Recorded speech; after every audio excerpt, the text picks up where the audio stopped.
오늘의 묵상 한 장은 역대하 5장입니다. 오늘 또 생명의 말씀과 기도의 능력으로 천국을 실감하는 은혜가 있기를 원합니다.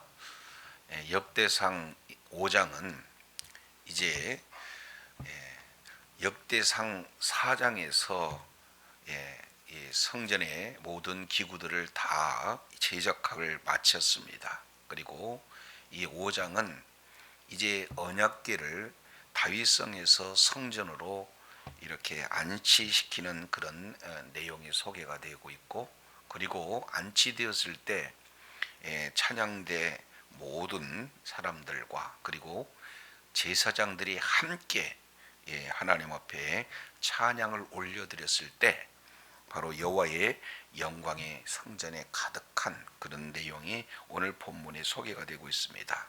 그런데 오늘 이 5장 1절 내용을 통해서 보면은 이제 기구를 제작하고 다 완성하는 내용이 5장 1절 이렇게 소개가 되고 있죠.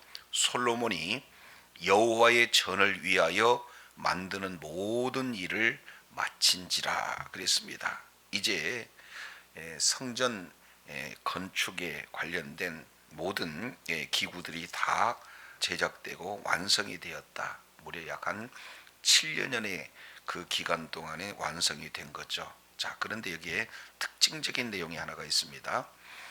이에 솔로몬이 그의 아버지 다윗이 드린 은과 금과 모든 기구를 가져다가 하나님의 전 곳간에 두었더라 그랬습니다.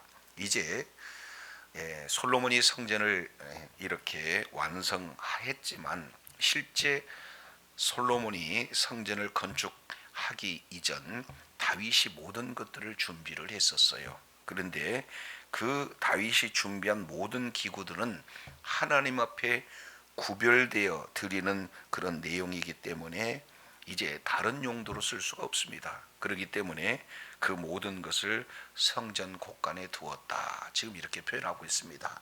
그래서 모든 은도 금도 기구들도 성전을 이렇게 유지하고 보수하는 데 쓰는 그런 용도가 되었다는 것을 우리가 살펴보게 됩니다.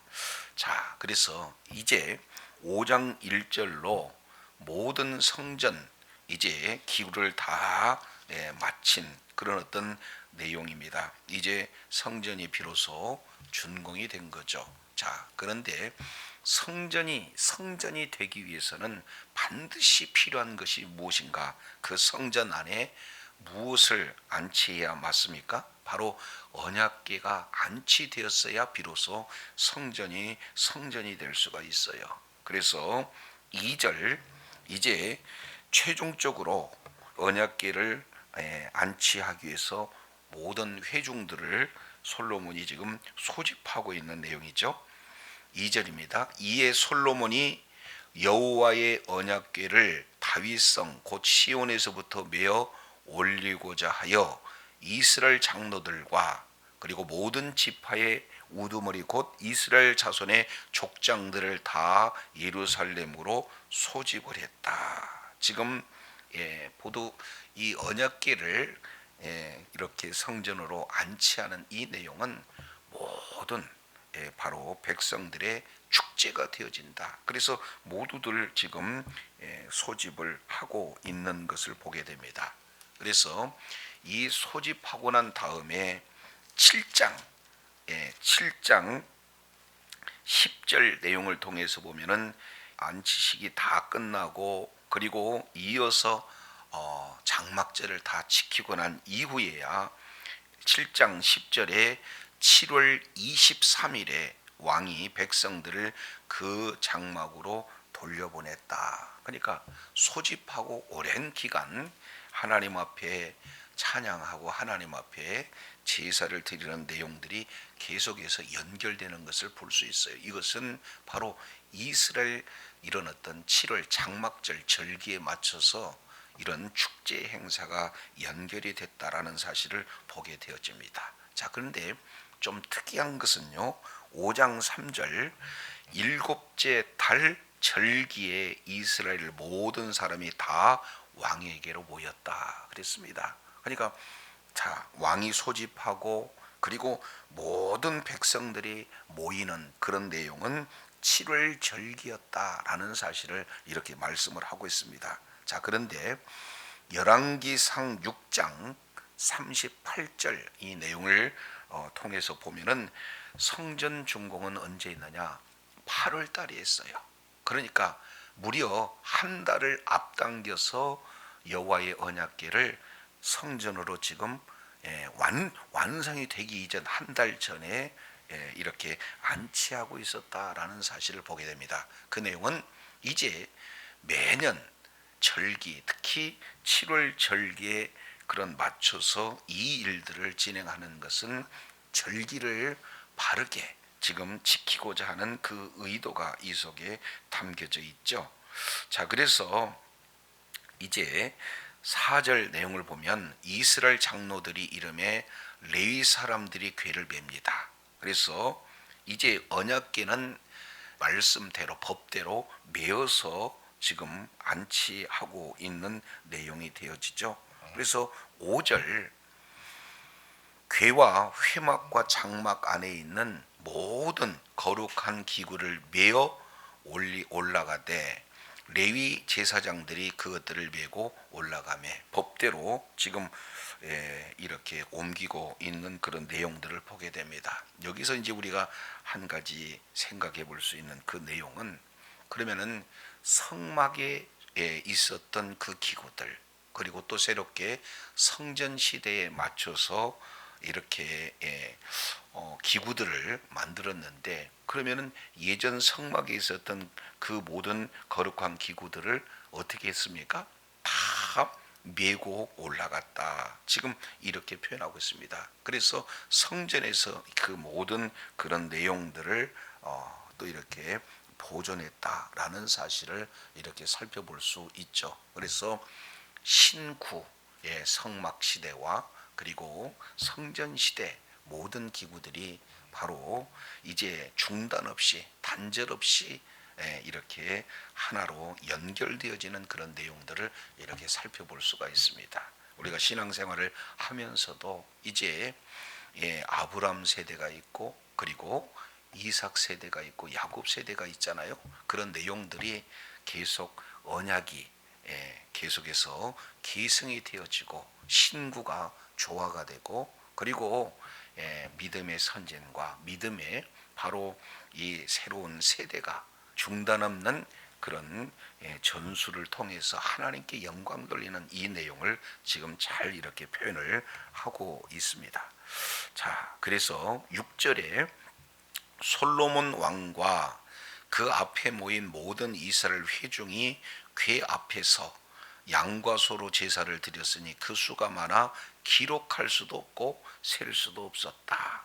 그래서 결국 이제 모든 이 언약궤를 이렇게 안치하는 과정 가운데 하나님 앞에 제사로 영광을 돌리면서 비로소 7절부터 10절까지 이 언약궤가 있어야 할 장소, 바로 지성소에 안치되는 내용들이 소개가 되고 있어요.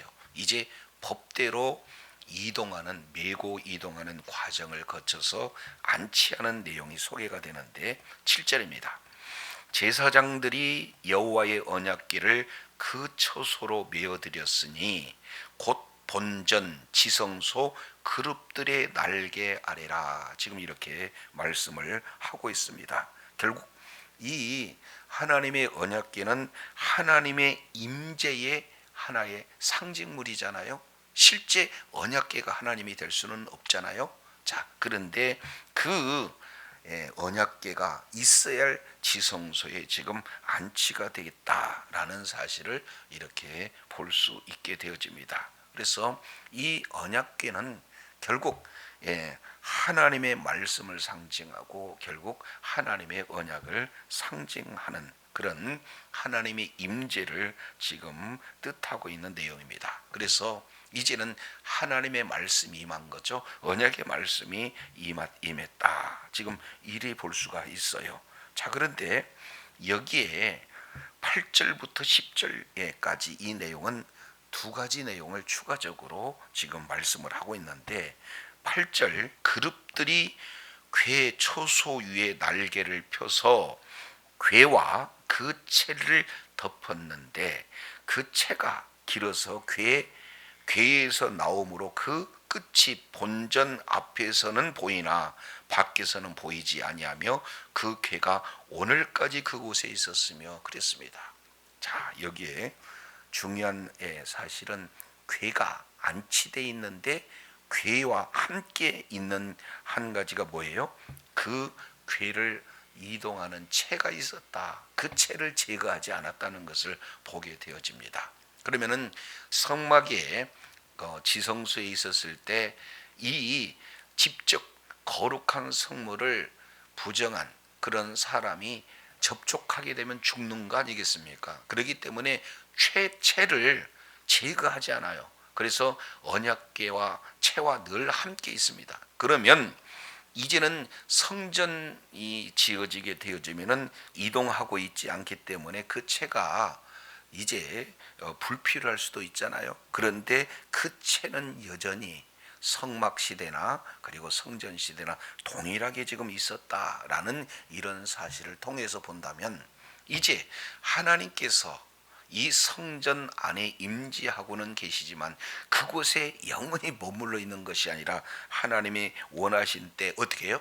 함께 이동할 수 있는 그런 근거를 지금 이렇게 여지를 두고 계시다. 그래서 우리 하나님께서는 어느 한 곳에 머물러 계시기를 원하시는 하나님이 아니라 우리와 함께 바로 동행하시기를 원하시는 하나님의 의도가 이 속에 잘 이렇게 담겨져 있어요. 자, 그러면서 5장 9절 하반절 그 괴는 오늘까지 그곳에 있었다. 지금 이렇게 표현하고 있습니다. 그러니까 중요한 사실은 언약궤가 이제 지성소에 임재하는 것도 중요하지만 임재한 그곳에서 언제든지 이동할 수 있지만 오늘까지 그곳에 함께 계시다라는 사실이 매우 중요한 내용입니다. 자, 그런데 한 가지 더 10절 내용을 통해서 보면 궤 안에는 두 돌판 외에 아무것도 없으니 이것은 이스라엘 자손이 애굽에서 나온 후 여호와께서 그들과 언약을 세울 때 모세가 호렙에서 그 안에 넣은 것이다. 지금 이렇게 표현을 하고 있습니다. 그래서 이제 신명기 10장 2절 그리고 신명기 10장 5절 이 내용을 통해서 보면은 이 모세가 언약궤를 법궤 안에 두 돌판을 깎아서 집어넣는 내용을 구체적으로 이렇게 표현을 하고 있습니다. 그러니 이제 언약을 세울 때 모세가 직접 그 안에 넣었다라는 것은 맞아요. 그런데 히브리서 9장 3절 4절 이 내용을 통해서 보면은 이제 지성소 안 언약궤는 세 가지가 들어갔다 그러죠. 그러니까 두 돌판도 들어가고 그리고 아론의 쌍난 지팡이도 들어가고 그리고 만나 항아리도 그 속에 들어갔다. 이렇게 표현을 하고 있습니다. 자, 그런데 세 개가 들어갔다. 그리고 한 개가 들어갔다. 하는 이 내용은 두 개 다 사실은 맞는 내용이에요. 자, 왜냐하면 실제 언약궤 안, 다른 말로 법궤 안에 직접 모세가 넣는 것은 두 돌판 외에 넣지 않았습니다. 그러면은 지성소 앞 언약궤 앞에다가 두 가지 성물, 하나는 아론의 쌍난 지팡이 그리고 만나 항아리가 법궤 앞에 놓여져 있기 때문에 그 안에는 두 돌판 외에는 없었다라는 사실을 우리가 살펴볼 수 있게 되어지는 겁니다. 자, 그래서 이 내용은 세 개가 들어갔다 해도 맞고 하나가 들어가 있다고 맞는데 여기서 말씀하고자 하는 그 내용은 이 무엇보다도 하나님의 그러한 주권적으로 하나님께서 세운 권위, 질서 이 내용을 말씀하고 있는 아론의 쌍난 지팡이 그리고 이 광야 생활을 이렇게 진행하면서 또 이렇게 먹이셨던 그 만나 그거보다도 가장 중요한 핵심이 뭐냐? 바로 하나님의 말씀이다라는 사실을 더욱더 지금 강조하고 있는 내용입니다.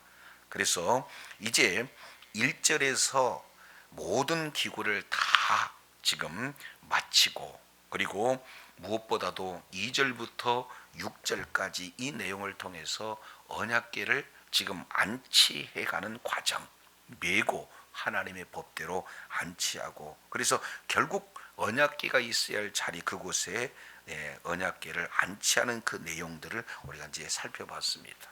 자, 그런데 이 언약궤가 안치했다고 해서 이제 성전이 될 수가 없지요. 자, 그래서 11절부터 13절까지 이 내용을 통해서 보면은 안치한 이후에 이제 찬양대와 제사장들이 취한 행동이 소개가 되고 있습니다. 자, 11절 내용을 보면 이때에는 제사장들이 그 반열대로 하지 아니하고 스스로 정결하게 하고 성소에 있다가 나오매, 12절입니다. 노래하는 레위 사람 아삽과 헤만과 여두눈과 그의 아들들과 형제들이 다 무엇을 입었다 그랬어요? 세마포를 입었다.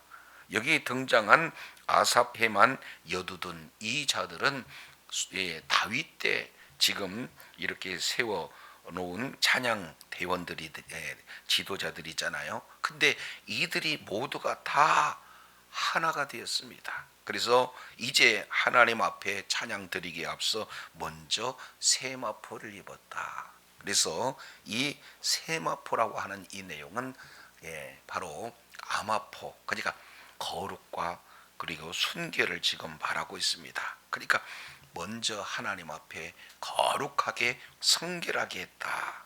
그리고 난 이후에 이제 이 번제단 동편에 서서 재금과 빛과 수금을 잡고, 그리고 자, 나팔 부는 제사장 120명과 함께 거기서 서 있어요. 그러니까 이 모습은 찬양대원과 그리고 제사장이 모두가 하나가 되어서 지금 이렇게 서 있는 내용입니다. 이 모습을 보면은 자, 이제 제사장들 120명 그리고 찬양대원들 굉장히 웅장한 그런 어떤 모습으로 찬양을 지금 준비하고 있는 걸 볼 수가 있죠. 그러면서 13절 중요한 내용입니다.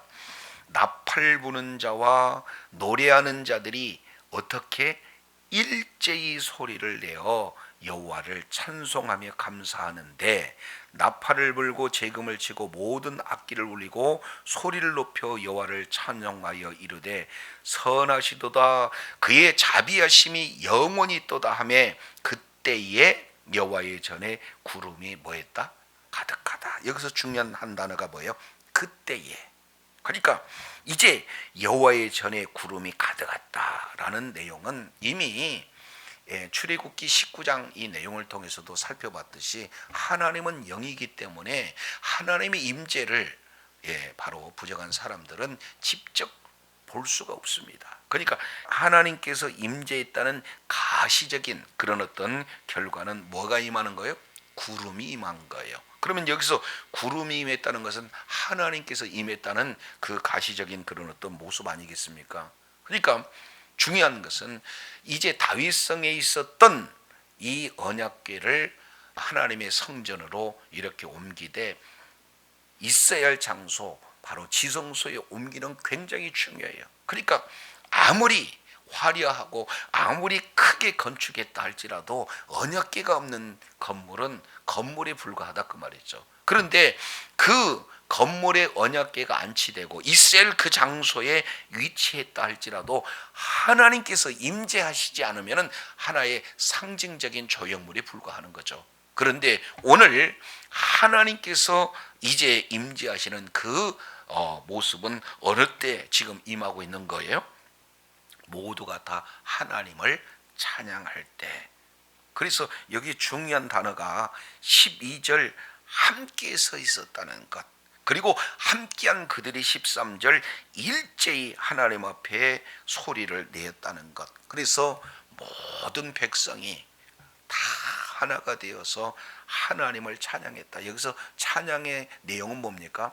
높이다, 자랑하다, 그리고 아주 이렇게 무겁게 여기다, 원어적 뜻 아니겠습니까? 그러니까 하나님을 귀하게 여기고 하나님을 높이 여드리고 하나님을 이렇게 노래하고 하나님을 찬양하는 데 있어서 모두가 한 마음이 돼서 하나님을 이렇게 찬양했습니다. 하나님이 선하시다는 것, 하나님이 자비하시다는 것, 그 선하시고 자비하신 하나님께서 영원하시다는 것, 이 찬양에 대한 내용을 들었을 그때에 하나님께서 임재하신다라는 사실을 이렇게 보게 됩니다. 자, 그랬을 때 5장 14절 제사장이 그 구름으로 인하여 능히 서서 섬기지를 못했다.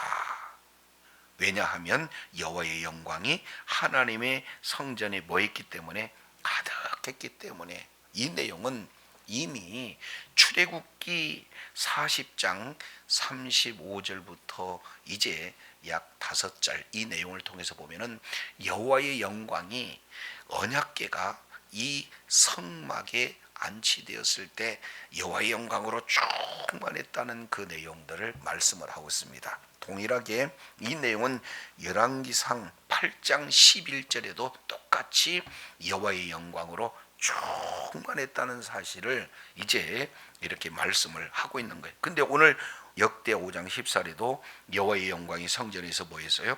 충만히 거하는 그런 내용들을 보게 됩니다. 결국 성전이 되는 것은 성전 안에 언약궤가 안치되고, 언약궤가 안치됐다 할지라도 여호와의 영광이 충만했다, 하나님이 임재가 없으면 그것은 바로 성전으로서의 그 기능이 아직 이루어지지 못한 그런 내용들을 보게 됩니다. 그런데 오늘 하나님을 찬양하며 하나님께 영광을 돌릴 때 하나님의 영광이 가득 임하는 그런 내용으로 말미암아 비로소 성전을 하나님 앞에 봉헌할 수 있는 그 기초가 되어지고 성전이 되었다라는 사실을 우리가 살펴볼 수 있게 됩니다.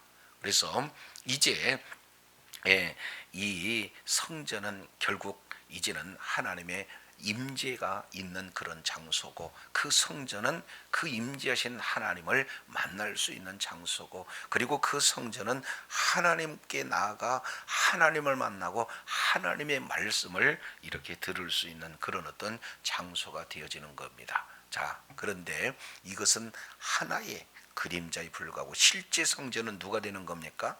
예수 그리스도가 성전이에요. 그래서 이제 주님이 있는 그곳에 여호와의 영광으로 충만했던 모습들을 우리가 살펴볼 수 있게 되어지죠.